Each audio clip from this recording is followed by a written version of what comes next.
Pasti udah sering dengar kan soal metafora dahsyat dalam Alkitab, perlengkapan senjata Allah, gambaran seorang pejuang rohani lengkap dengan zirah ilahi. Tapi pernah nggak kita berhenti sejenak dan bertanya, idenya ini datang dari mana sih? Yuk kita bedah bareng-bareng metafora ini, bagian per bagian, buat nemuin makna tersembunyi di baliknya. Oke, kita langsung aja ya. Pertanyaan pertama yang harus kita jawab tuh ini. Kenapa seseorang yang lagi di penjara, yang kebebasannya jelas-jelas nggak ada, malah nulis soal citra prajurit bersenjata lengkap? Ini kan kayak paradoks ya. Dan justru disinilah kunci buat membuka seluruh pemahaman kita. Jawabannya ternyata ada di konteksnya yang super dramatis. Rasul Paulus nulis surat ini dari dalam sel penjara. Coba bayangin deh, setiap hari, setiap jam, dia itu dirantai ke seorang prajurit Romawi. Baju zirah, ketopong, perisai, pedang, semua itu bukan lagi konsep abstrak, tapi pemandangan nyata di depan matanya. Justru kenyataan pahit di penjara itulah yang jadi kanvas inspirasinya. Luar biasa kan?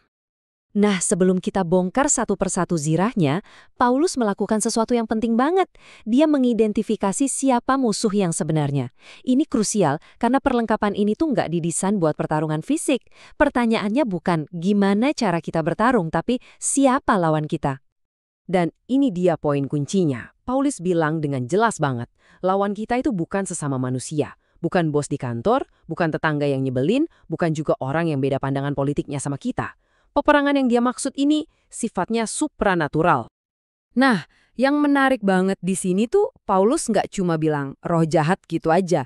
Dia merincinya pakai istilah-istilah Yunani yang spesifik banget. Ada archai, itu kayak prinsip-prinsip dasar yang ngebentuk dunia. Terus ada exousiais, otoritas yang berkuasa. Ada kosmokratoras, para penguasa sistem dunia yang gelap. Dan terakhir, pneumatika, roh-roh jahat itu sendiri. Jadi ini bukan monster acak, tapi sebuah hierarki kejahatan yang terstruktur. Oke, musuhnya udah jelas. Sekarang baru kita siap buat lihat persenjataannya. Paulus pakai kata Yunani panoplia yang artinya itu satu set perlengkapan zirah lengkap, bukan cuma 1-2 bagian aja. Yuk kita lihat satu persatu. Yang pertama adalah ikat pinggang kebenaran. Buat prajurit Romawi, ikat pinggang atau zonein ini tuh kayak pondasi dari semuanya. Ikat pinggang inilah yang nahan jubahnya biar nggak ribet, sekaligus jadi tempat pedangnya nyantol. Nah, secara rohani, kebenaran, integritas, dan kejujuran pribadi adalah pondasi yang nopang segalanya. Tanpa ini, semua perlengkapan lain bakal berantakan. Lanjut, baju zirah keadilan. Baju zirah atau toraks ini fungsinya melindungi organ-organ vital seorang prajurit, jantung, paru-paru. Secara rohani, keadilan inilah yang menjaga inti keberadaan kita. Hati kita, emosi kita, dan kehendak kita. Anggap aja nih tameng buat ngelawan rasa bersalah, malu, atau tuduhan-tuduhan yang bisa bikin kita lumpuh dari dalam. Terus ada kasut atau sandal militer Romawi yang disebut kaligai.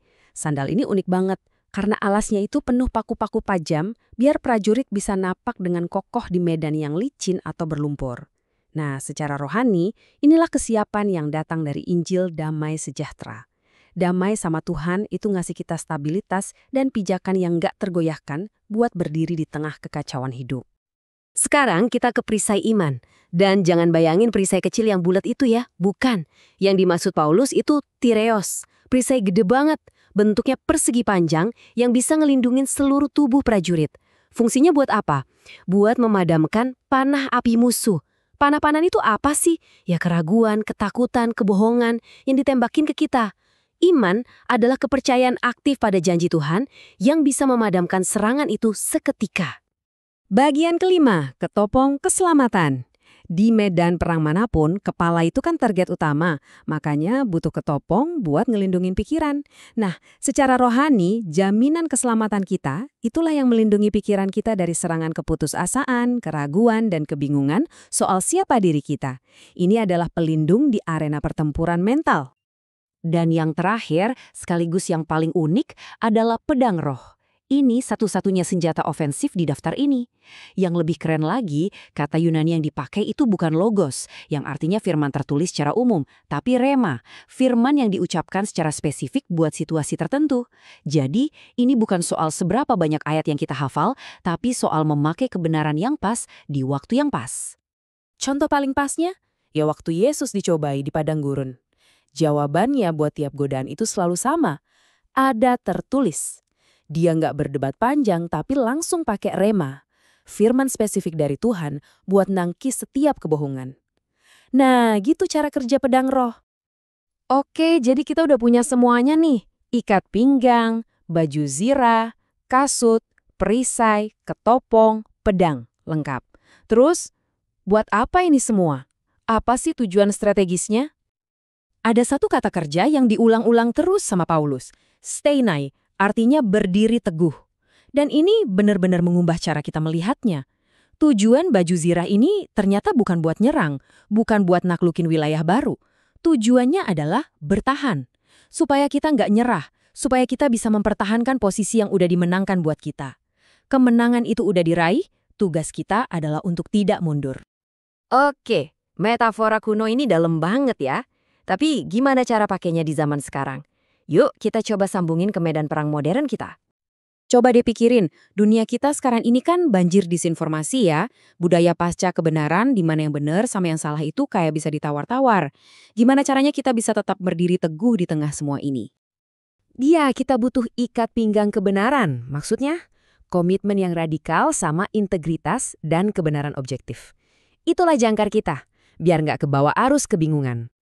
Terus gimana sama perang yang ada di dalam diri kita sendiri? Melawan rasa hampa, nggak ada artinya, atau bisikan-bisikan keputusasaan yang nyelinap ke pikiran kita.